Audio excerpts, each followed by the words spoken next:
प्यारे बच्चों नमस्कार, मैं देवेश कुमार। आज हम लेके आए हैं आपके लिए काफ़ी इंपॉर्टेंट क्वेश्चंस, अतलग प्रश्न हैं जो कि पिछली परीक्षाओं में पूछे गए हैं और उससे भी अतिरिक्त कुछ क्वेश्चंस हैं जो कि 2025 के लिए काफ़ी इंपॉर्टेंट हैं।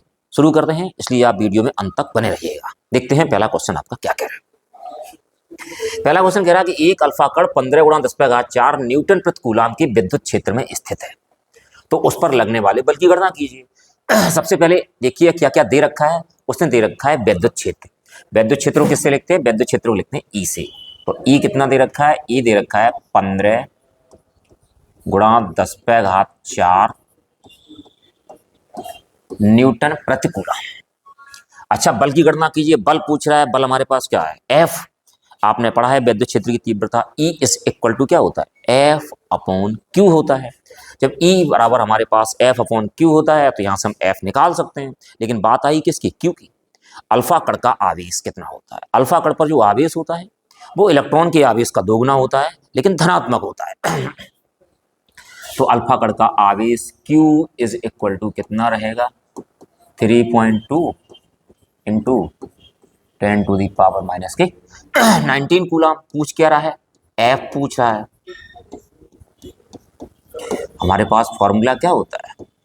E = होता है F/Q। तो F बराबर क्या हो जाएगा? F बराबर हमारे पास हो जाएगा QE। जब F बराबर हमारे पास QE हो जाएगा तो आप देखिएगा, तो F = Q की वैल्यू कितनी है? 3.2 × 10⁻⁻⁹ और इंटू E हमारे पास कितना है? 15 × 10⁴। सबसे पहला काम क्या करते हैं, हम घातें सेपरेट कर देते हैं। तो F = हमारे पास कितना रहेगा? 3.2 × 15। इधर देखो माइनस की कितनी है? 19 और प्लस की कितने हैं? 4। कितनी बचेंगी? 10⁻ बचेंगी -15। गुणा कर दीजिएगा आप इसका। 15 दूनी 30 हासिल 3 और 15 दिया 45, 3 कितने हो गए? 48 दशमलव कितने अंक बाद? 1 अंक बाद। तो 48.0 × 10⁻ कितना हो गया? -15। दशमलव क्या करते हैं? 1 अंक इधर खिसका देते हैं बेटा। तो F = हो जाएगा 4.8 × 10⁻⁻14 न्यूटन। तो ये रहा आपका अल्फा कण पर लगने वाला बल। फॉर्मूला कौन सा इस्तेमाल किया गया? F = QE। चलो अब देखते हैं अगला क्वेश्चन आपका विद्युत फ्लक्स का क्या आशय है, इसका मात्रक क्या है? क्या आशय का मतलब हमें क्या लिखना है? हमें लिखना है विद्युत फ्लक्स की परिभाषा। क्या होता है विद्युत फ्लक्स? किसी काल्पनिक पृष्ठ से होकर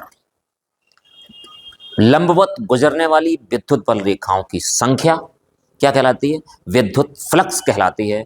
इसे हम φE से प्रदर्शित करते हैं। तो देखिएगा φE = हमारे पास क्या होता है? E = हमारे पास होता है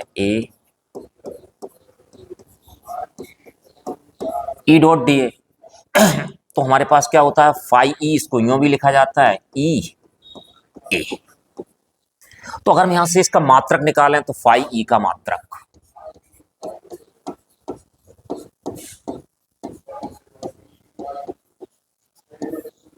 बराबर क्या रहेगा?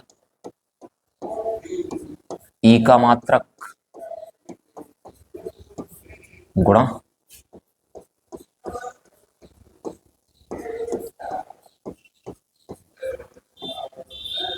A का मात्रक।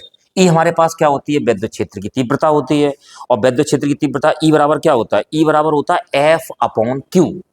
तो F/Q इधर देखिएगा, E बराबर क्या होता है? E बराबर होता है F/Q। अगर हम E का मात्रक निकालेंगे तो E का मात्रक आएगा F का मात्रक बटे Q का मात्रक। F का मात्रक क्या होता है? न्यूटन। और Q का मात्रक क्या होता है? कूलम। तो इसका मात्रक कितना हो जाएगा? न्यूटन प्रति कूलम। तो E का मात्रक हमारे पास क्या रहा? न्यूटन प्रति कूलम।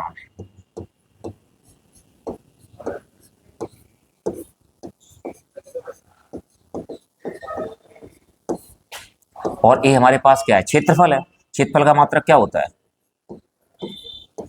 Metre square. तो हमारे पास इसका मात्रक क्या रहा? Newton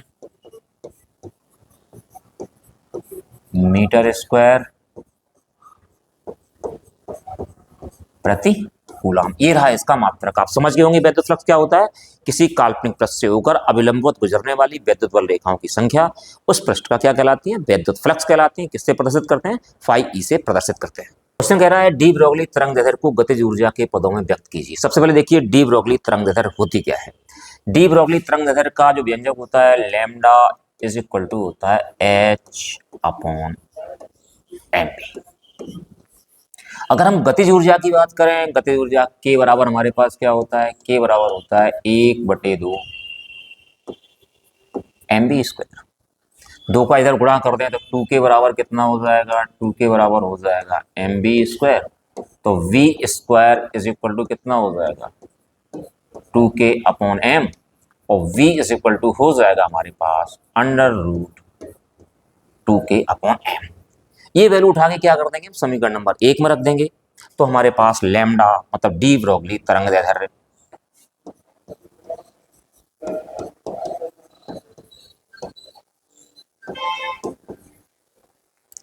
lambda is equal to H upon M, और इंटू बी की वैल्यू हमारे पास कितनी है? √2 के अपॉन एम। एम से कितनी बार कट जाएगा? √m बार कट जाएगा। तो lambda is equal to H upon √2m के। ये रहेगा डी ब्रोगली तरंगदैर्घ्य का फॉर्मूला। किसके पदों में? गतिज ऊर्जा के पदों में। के हमारे पास क्या है? के इसमें गतिज ऊर्जा है। लैम्डा हमारे पास क्या है? डी ब्रोगली तरंगदैर्घ्य है। एच हमारे पास क्या है? एच हमारे पास प्लांक कांस्टेंट है। एम हमारे पास कण का क्या है? द्रव्यमान है। चलो अब देखते हैं अगला क्वेश्चन। अगला क्वेश्चन कह रहा है कि उत्तल लेंस के प्रत्येक वक्र तल की त्रिज्या 20 सेंटीमीटर है और लेंस के माध्यम का अपवर्तनांक 1.5 है। यदि लेंस को निम्नलिखित चित्र में ए बी के अनुदिश काट दिया जाए तो प्रत्येक नई लेंस की फोकस दूरी क्या होगी? लेंस को इस तरीके से काटा गया है। तो सबसे पहले आप देखिए प्रत्येक तल की वक्रता त्रिज्या। तो पहले तल की वक्रता त्रिज्या कितनी रहेगी? R1 20 रहेगी, और दूसरे की R2 कितनी रहेगी? 20 रहेगी। अगर हम इसको लेंस को इस तरीके से काट देते हैं,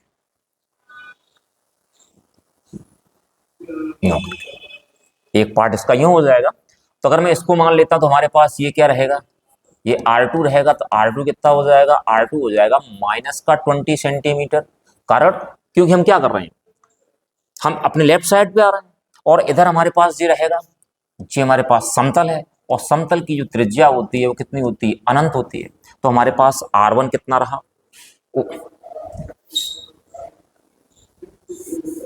ये समतल पृष्ठ है, तो समतल पृष्ठ के लिए R1 कितना हो जाएगा हमारे पास? इनफाइनाइट हो जाएगा। तो R1 इनफाइनाइट, R2 कितना है? -20 सेंटीमीटर हो गया हमारे पास। अच्छा, और अपवर्तनांक कितना दे रखा है? अपवर्तनांक दे रखा है 1.5, और R1 इनफाइनाइट, R2 -20 सेंटीमीटर। हमें क्या निकालना है? फोकस दूरी निकालनी है, F। हमारे पास फॉर्मूला होता है, we have 1/f is equal to n minus 1/R1 minus 1/R2। तो हमारे पास यहाँ कितना हो जाएगा? यहाँ हो जाएगा 1/f is equal to n की वैल्यू कितनी हमारे पास है? 1.5 माइनस 1, और 1/R1 माइनस 1/R2, 1/इनफाइनाइट प्लस 1/20। तो 1/f इज इक्वल टू 0.5। ये कितना हो जाएगा? 0 हो जाएगा। इधर कितना बचा हमारे पास? इधर बचा 0 प्लस 1/20। तो 1/f इज इक्वल टू हो जाएगा 0.5/20। तो यहां से हमारे पास f बराबर कितना हो जाएगा? f बराबर हो जाएगा 20/0.5। कितना हो गया? 40। f बराबर कितना हो गया हमारे पास? 40 सेंटीमीटर। तो कटे हुए भाग की चाहे इस तरफ वाले की और चाहे इस तरफ वाले की जो फोकस दूरी रहेगी वो कितनी रहेगी? 40 सेंटीमीटर रहेगी। चलो अब देखते हैं अगला क्वेश्चन क्या कह रहा है।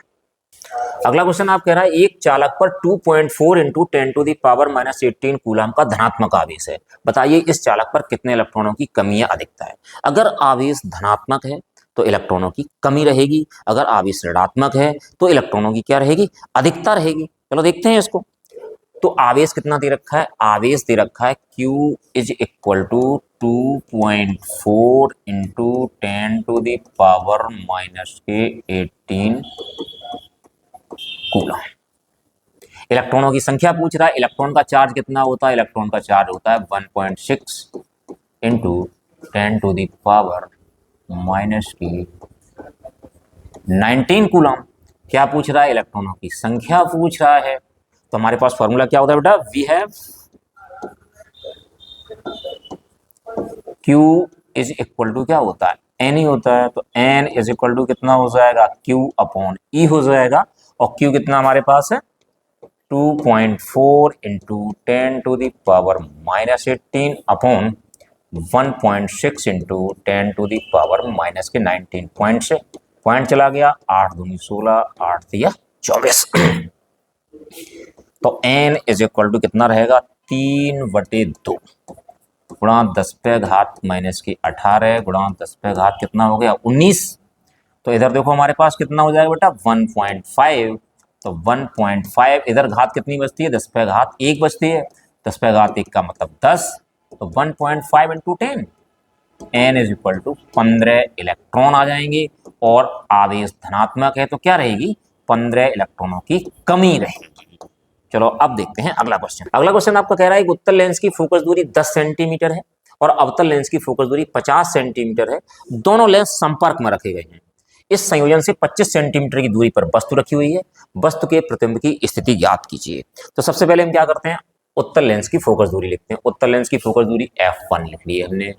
10 सेंटीमीटर कैसी रहेगी, पॉजिटिव रहेगी। अवतल लेंस की फोकस दूरी 50 सेंटीमीटर है, कैसी रहेगी, नेगेटिव रहेगी।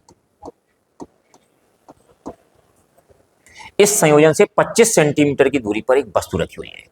तो पहले क्या करते हैं, दोनों संयुक्त रखे गए हैं तो पहले इनकी संयुक्त फोकस दूरी निकालते हैं। और संयुक्त फोकस दूरी का फॉर्मूला होता है 1/f is equal to 1/f1 plus 1/f2।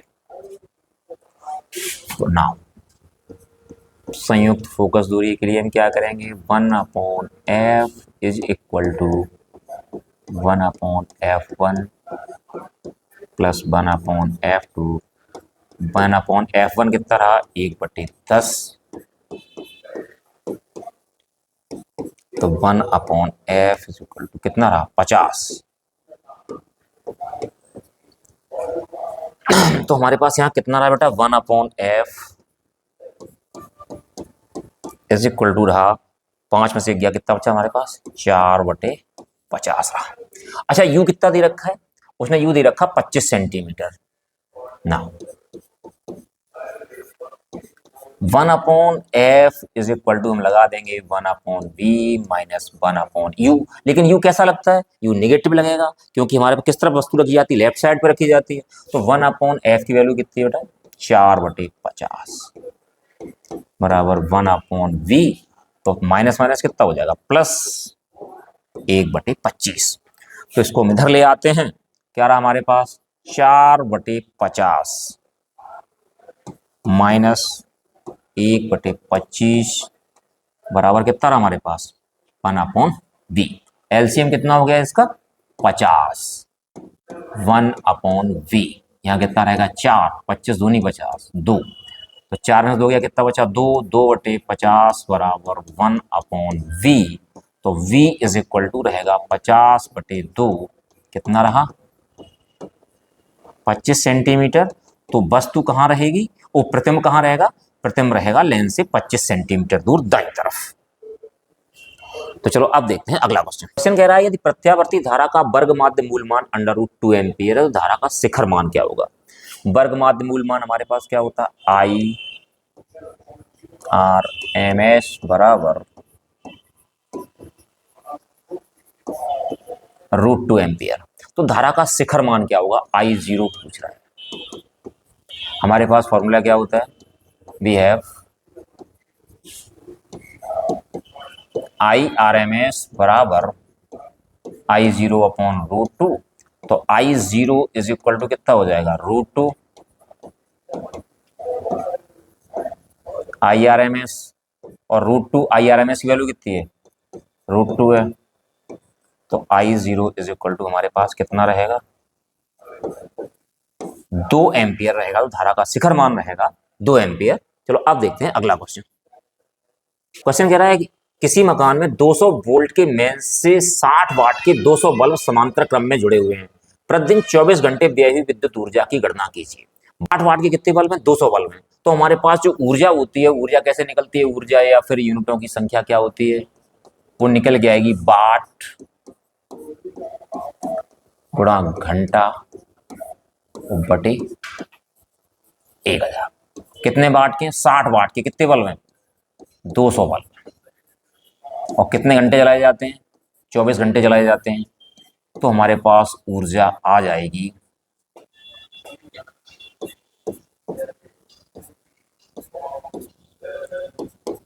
12 गुणा 24, 12 चौको 48 हासिल 4 और 12 दूनी 24, 4 28, 288 kWh किलोवाट घंटा या फिर यूनिट। तो ये रही इसकी ऊर्जा। आज के वीडियो में इतना ही, फिर आपको मिलते हैं अगले वीडियो में और नए क्वेश्चंस के साथ। उम्मीद है कि ये क्वेश्चंस आपको समझ में आ गए होंगे। यदि क्वेश्चंस आपकी समझ में आ गए हों तो आप चैनल को सब्सक्राइब कर दें, वीडियो को लाइक कर दें, साथियों के साथ शेयर कर दें। धन्यवाद।